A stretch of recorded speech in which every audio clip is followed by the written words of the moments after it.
Iyi ni inkuru y'urukundo, inkuru y'urukundo ifatiye ku bintu byabaye. Hari mu mwaka wa 2019 aho umusore yitwa Dani yarahejeje ishuri maze aje gukora muri kampani ya OBM ijeje kwimisha ubutare buri mu bwoko bwa zahabu. Yaje kwahurira n'umugabo bita Joseph. Uyu Joseph bakoranye igihe kirekire, babana nk'inshuti ya hafi. Umunsi umwe Joseph abona Dani ko yakunda kwandika cyane message, aramubwira ati Dani, ndabona ukunda kwandika message rwose, ndafise umugenzi wanje umukobwa naguhuza nawe kabisa kuko nawe arakunda kwandika. Dani anyarukije yishuye Joseph ati mi nimero yiwe ahubwo wantebeye uko nanje ndakunda kwandika maze nze ndonko duteramana. Ubwo inkuru itangirira aho y'ubuzima bwaho, amuha iyo nimero arayisavinga, niho yatangira kwandikira wa mukobwa. Uwo mukobwa yitwa Diana, aramwandikira barayaga baramenyana mwanya n'umwanya baganira. Dani aramubariye ati je nitwa Dani, majambo avunaguye, mvuka mu ntara ya Ngozi, narize amashuri abanza ndetse n'ayisumbuye, niga igisata cy'imibano. None nawe ushobora kunyidondera ku by'ubuzima bwawe?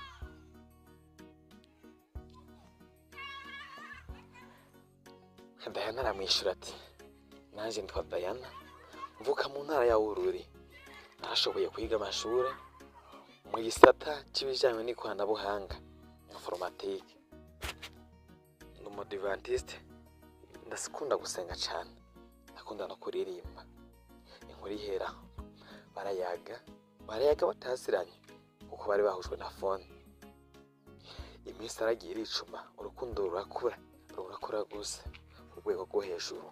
Naho byageraho Dani urukundo rumaze kumucengetera, afata ingingo yo kubwira Diana ku by'ubuzima bwe bwose bwa kahise, mu mvo zo gutsimbataza umubano wabo, na cyane cyane ko bari bamaze gucengetera mu rukundo, bisanze mu rukundo.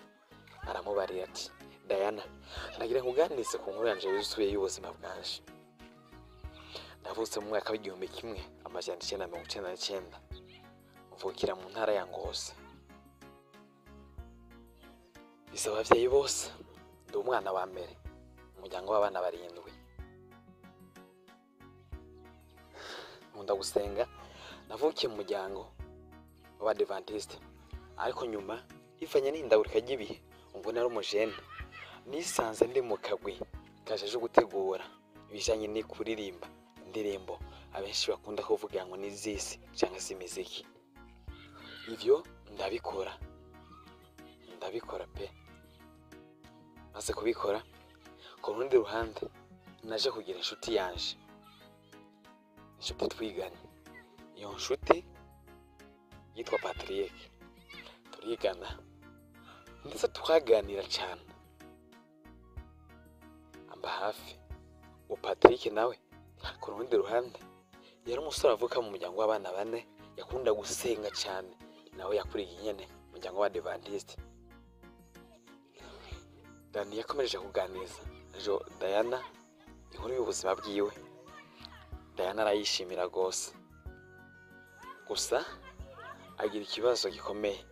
Anamubwira ati atamubesha, aramuhishuka ati Joseph, n'uwo mutima waje umaze kukwiyumvamo, bigaragara nk'aho umaze kugukunda, ariko ndafise ikibazo kimwe.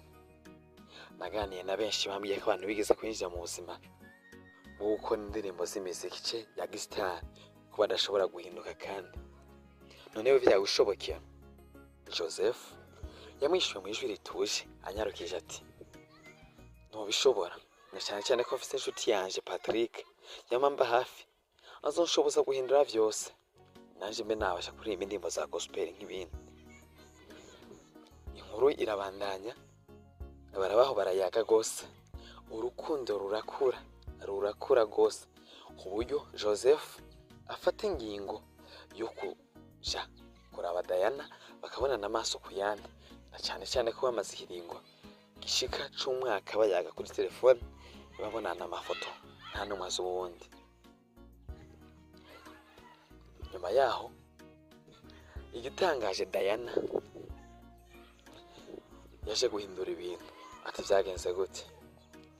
Nyuma y'uko Joseph aganirije Diana ubuzima bwiwe bwite, yahavuye amubwira kandi ko afise inshuti yiwe Patrick imuba hafi, ndetse amuha nimero ye, na cyane cyane ko barabagenza amubarira ati Diana, mu gihe uwo mushaka ukambura kuri telefone urashobora kunyura ku nshuti yanjye Patrick kuko tuba turi ku mwanya ku wundi, kandi bisanzwe ni inshuti magara. Nyuma y'ivyo Diana yaje kwinjira Joseph aramuganiriza ku by'ubuzima, ndetse yumva aramwishimiye nawe niko kumuhishuka atamubeshe, aramubwira ati Patrick, ndazi urazi neza ko uri umugenzi wa Joseph, nanjye urazi ko bisa nkaho ndi umukunzi wiwe, ariko ndagira ngo uhishuke nkubwire amajambo. Nyuma yo kumva inkuru yawe y'ubuzima, numva ndagukunze cyane kurusha uko nkunda Joseph, kandi ndagusavye ubinyemerere, na cyane cyane imisi y'urukundo irandira ishatse. Bivuze ko imisi y'urukundo rwanje numva yoshinga imisi muri wewe. Patrick nyumva kumva amajambo ya Diana, yamwishuye anyarukije ati Diana, nyabone ndakwinginze, urazi ko uri umushire w'umugenzi wanje Joseph. Ubwo se Joseph yakumva je nawe dukundana kandi n'inshuti ye bigaherera? Ndavyanze, ntago vyokunda. Diana mu mvugo ituje ndetse yoroheje akomeza kwinginga Patrick ko bokundana. Patrick nyuma yaho yaje gusanga Joseph aramubariye ati Joseph, nawe n'ikibazo gitunguranye, uzi ko Diana yanyandikiye akambarira ati arankunda. Naje ndamubaza ati none se unkunda gute kandi ukundanye na my friend Joseph? Ivyo ntavyo nakwemera. Akomeza kumpatiza umutima. Naho vyageraho Joseph yishura Patrick ati sha Diana tumaze iminsi tutabanye neza, sinzi impinduka yabaye nyuma yo kumuganiza ku by'ubuzima bwanje burambuwe. None se aho bigeze? Ndabona ndanamwandikanyishwa nabi na nabi, ndetse ntakinyitaho. Buriya urukundo ni uguhitiramo, kandi Imana ifise ituma yabigenje uko. Ndagusavye umwemerere. Patrick yishuye Joseph atashobora kwemera ko yakundana na Diana mu gihe ari inshuti. Naho Joseph yakomeza gufata ingingo abwira Patrick ko yomwemera bagakundana. Abyaje kwemera, Patrick aremera ko bakundana na Diana, ariko nkibirenze. Patrick niho yabarira Diana kandi ku by'ubuzima bwiwe mu ncuro igira kabiri. None se Diana, wewe uri umwana w'ubururi wakuriye mu muryango umeze neza, naje nakuriye ngose. Iwacu turabakene Diana, singuhishe pe, iwacu turabakene, turakenya huye ko hejuru. Nta nubwo nize ngamashuri nyasoze nige menshi nkuko Joseph yayize. None se umva ubuzima buzaherera? Diana yishuye Patrick ati ndabizi iby'ubuzima ni hatari, ariko winyemerera kunkunda ibindi byose bizogenda buhoro buhoro. Nyuma yo kumva ayo majambo Patrick abifata uko, batangura kuyaga, barayaga vyimbitse, ndetse basanga imyizerere yabo mu bijanye n'idini irahuye. Bose basenga mujyana ngo Abadiventiste bari bavukiyemo kandi basenga n'iryo dini, byaraboroheye cyane kuba nabo yarabaririmbye bagiye bakurikira amakuru atandukanye. Inkuru irakomeza aho Patrick yatangura kandi kuja muri studio maze atanga gukora indirimbo ziwe zo kuramya no guhimbaza. Icyatumye Diana abyishimira cyane gusumbya inkuru ya Joseph.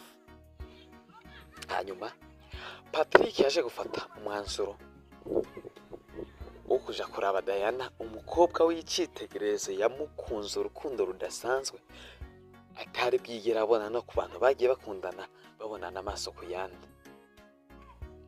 ndagusabye ntuzacikwe n'igice cya kabiri cy'iyi nkuru. Ejo wari kumva yari Alex Live and Varane. Iyi nkuru ni ndende tuzoza turayibagezaho. Iyi ari episode ya mbere.